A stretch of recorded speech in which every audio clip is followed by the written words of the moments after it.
Hi guys, welcome back to Not Your Average EDC. It's your host Erica, and today we are going to be talking about pocket knives.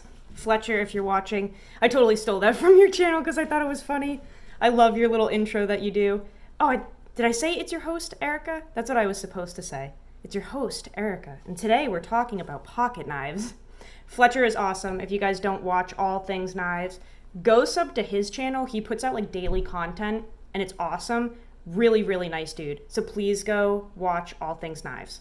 Guys, today we are going to talk about my collection and kind of my lineup of knives, what I have dialed in that works for me, and where my collection transitions from like EDC to like hard use EDC.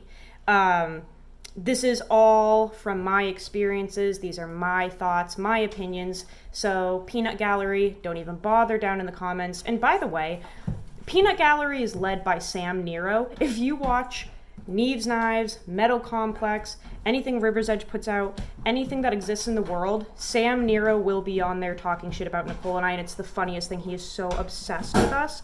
Like literally obsessed with us, and he cannot stop talking about us, and like every chance he gets, he is on there. So that's why I say Peanut Gallery, because the leader of Peanut Gallery is Sam Nero, and it's hilarious.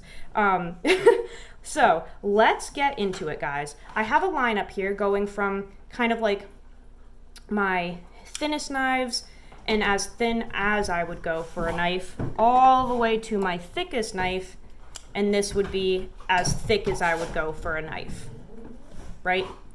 Okay, so Trm Neutron. This is definitely the thinnest knife that I will ever own in terms of a useful pocket knife. It is on the line of being too thin, but it hasn't broken yet, and the geometry is absolutely incredible if you're doing things like processing food and the cardboard cutting and anything where you need a light slicey blade.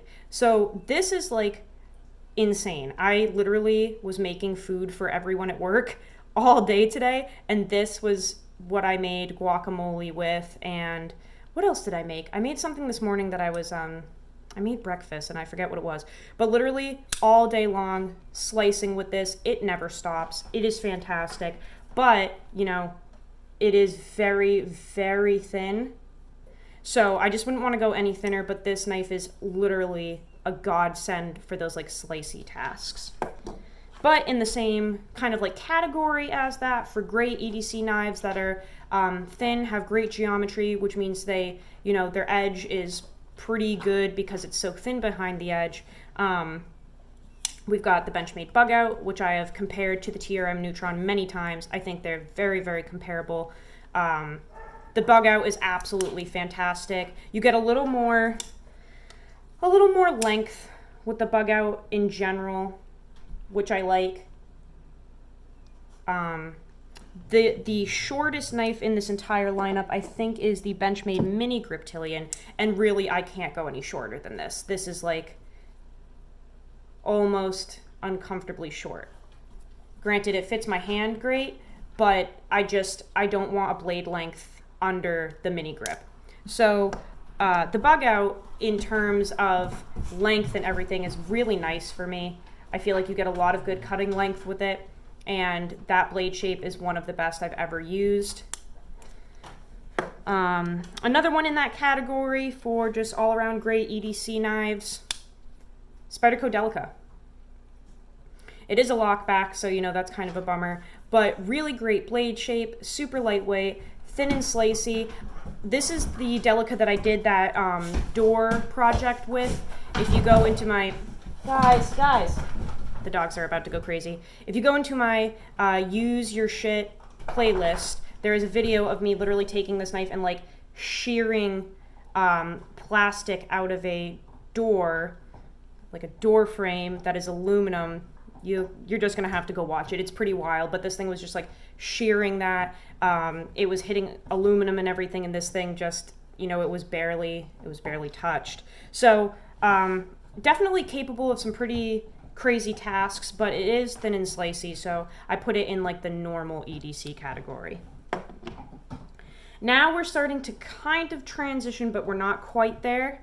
The next one is the Spyderco Sage 5. This blade shape, again, slicey, great for food processing, great for going through cardboard or any like thick material. This one is a really, really good one, but you are starting to move up a little bit in that blade stock thickness, and it just becomes a little beefier and a little more capable of those like spooky tasks, right? So the Sage 5 lightweight, absolutely awesome. This is one that I'm super excited to test. And it comes in under 3 ounces, so, you know, technically it's like a lightweight knife. I really like that blade shape, too. I really, really like that. And the last one before we absolutely transition over to hard use is the Para 3. This is one that I've really pushed to its limits, and it can do anything that I have thrown at it. But again, it's kind of that thin, slicey profile, especially with the full flat grind. The stock thickness is pretty thick, honestly. See that? But it just thins out so much that tip, you can't do like a whole bunch with it without getting sketchy. And it's definitely more of that like slicey, dicey type knife. The Para 3 is a great slicer. So now we're going to start moving into what I like to call hard use knives. These are knives where, in general, between stock thickness, blade geometry, blade shape, blade height, all that stuff is really going to like narrow and dial in with this group, and you're going to see what I'm talking about. So they're not going to have these high height blades where it has a ton of space to thin out. None of these are really going to have that, because for me, my hard use knives, I like them to be kind of like short and stout. That way I can do light prying and light drilling and separating with them and stuff. So the like highest grind knife I'm going to have in this lineup is the Native 5 lightweight. I wouldn't want to go any higher.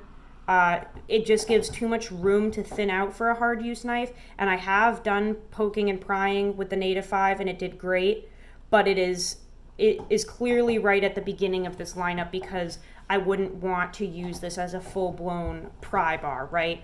But with the lockback, with the blade shape, that really nice tip, and a decent stock thickness to start with, it's definitely capable of doing some pretty rugged shit.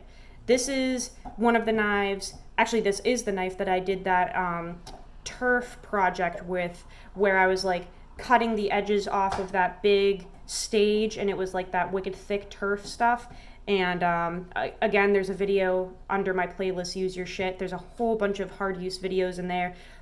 This knife did that, and it did great. It was shredding right through, didn't get beat up or anything. So the Native 5, in my opinion, is honestly a decent hard use knife. Now we're gonna start getting into like the thick boys. Mini Griptilian. This thing is absolutely a little beast. It is a hard use knife. You have a pretty thick blade stock, but a short blade in this direction and this direction, so it's very stout. It doesn't have a ton of room to thin out. It's a flat grind, so it's not like you're thinning out behind the edge much at all, and you've got that nice beefy tip for drilling and poking. This is just an absolute beater of a knife, and clearly it has been kind of beat up. I mean, this thing is old. I've had this for 8 years probably, and it's absolutely a hard use knife. Same with the Griptilian, the bigger size. They're meant to be beat on, and the blade is literally perfectly designed for doing things other than cutting, which, not everybody likes, peanut gallery, but I love it. Gives you more things to hate me for, which makes my soul happy. Okay. Chris Reeve, small Sebenza 31. And of course, the large Sebenza 2. But again, short blade here. Now these are hollow ground, but they're really fucking thick, guys. Sebenzas are thick. And, they can slice decently well, but the name implies work. The name means worker. And this thing can scrape and pry and pull just like any other knife can. This is absolutely a beast of a knife, especially with that frame lock. It is just an ultimate stout, very reliable, rugged knife. And I wish that more people use them in that way, because using them in that manner is very satisfying. I have beaten the shit out of this. Tons of videos on the playlist, check it out. But the Sebenza is a hard use knife. Next is another one that I'm testing right now, Spartan Harzi folder. This is the 3.25 inch, and this thing has been doing everything in the name of prying and stabbing. This thing is great. I think it would be a decent self-defense knife, because when I put it in my hand like this, it almost feels like it was made for stabbing people in the throat. It really fits perfectly like that. So even if you're not thinking of, killing people or anything, this is a great hard use knife. Really, really short blade there, super thick. Great for picking knots up at the front. Great little pry bar. Definitely, the ergonomics want you to put your fingers in a certain place. But aside from that, this thing is just like screaming for hard use work. And the reason I bring up ergonomics all the time, guys, especially with hard use hard use knives, is because I feel like when you're going to use your knife as a multi-tool, if you have these finger grooves, it just restricts you from doing that, because using it as a drill or prying tool or anything, when it wants you to put your hand specifically here and only here, it just kind of restricts that. And I know that, knives are not meant to do anything other than cut. On my planet, wrong. So I love when knives have like no ergonomics in terms of hard use knives, because it just allows me to really choke up on there. The knife is not telling me what to do or where to go, and I can do anything I want with this handle and use it as a multi-tool. So that leads us into the Benchmade 940, which again, tons of videos, prying paint cans with this, prying brackets out of windows, scraping, doing all kinds of crazy stuff using this as a screwdriver. This was meant as a multi-tool, and we've talked about that to death, guys. Warren did create this as a multi-tool for ranchers to scrape out horse hooves and cut feed bags. That's literally what he said, and that's why we have that reverse tanto there. That way you can flip it over and scrape rocks or debris out of a horse hoof without actually cutting the horse in its foot. That's what that is for. Go educate yourself, for the love of Christ. This thing is a beast. I've even used the back part as a hammer, which I, again, have a video of. Super hard use if you don't break the Omega springs, which I never have, but some people have. Really thick blade, absolutely nowhere to thin this out. This is like, what, an inch tall right here? Nowhere to thin it out, so it is a thick boy. Super, super hard use. And then the ultimate out of my entire collection, the one, the only, #1 hard use knife in the world, Emerson Mini A100. This thing is a sharpened pry bar. It is like not even a knife. It is just a sharpened pry bar, which I do have videos cutting cardboard and stuff with it like a normal person, and it does just fine. But this thing is just a tank, guys. Look at how thick that is. And do you have anywhere to thin that out? No, not at all. Especially not there. That's where it starts, and you expect to thin that out? No way, man. That's gonna be a thick chonker behind the edge. This thing is a beast. I did so much drilling and scraping and stabbing and all kinds of fun stuff when I was doing the renovations on one of my old work buildings. This is what I was testing during that time. And this thing is just an absolute tank.